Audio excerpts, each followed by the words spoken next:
নমস্কাৰ। AVM পৰিয়ালৰ তৰফৰ পৰা সকলোলৈকে সুপ্ৰভাত।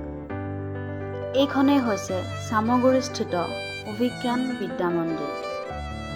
এইখন হৈছে বিদ্যালয়খনৰ মূল প্ৰৱেশদ্বাৰ। মই লাহে লাহে বিদ্যালয়খনৰ ভিতৰ চৰালৈ সোমাবলৈ চেষ্টা কৰিছোঁ। এয়া হৈছে অভিভাৱকসকলৰ বাবে থকা জিৰণি কোঠা। ইয়াত তেওঁলোকৰ সুন্দৰকৈ বহিবলৈ আসন দিয়া আছে। তেওঁলোকে ইয়াত বহি প্ৰাকৃতিক সৌন্দৰ্য উপভোগ কৰাৰ লগতে তেওঁলোকৰ শিশুসকলে কিদৰে বিদ্যালয়খনত শিক্ষা গ্ৰহণ কৰে সেয়া নিৰীক্ষণ কৰিব পাৰিব।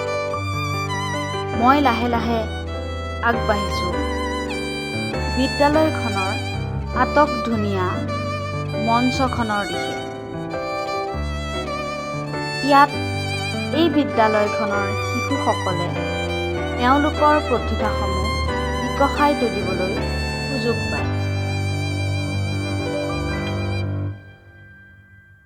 আৰু এয়া হৈছে বিদ্যালয়খনৰ সকলো সা-সুবিধা থকা শ্ৰেণীকোঠাসমূহ। আগলৈ বিদ্যালয়খনৰ বিভিন্ন কোঠাসমূহ দেখুৱাবলৈ চেষ্টা কৰিম। আজিলৈ আহোঁ।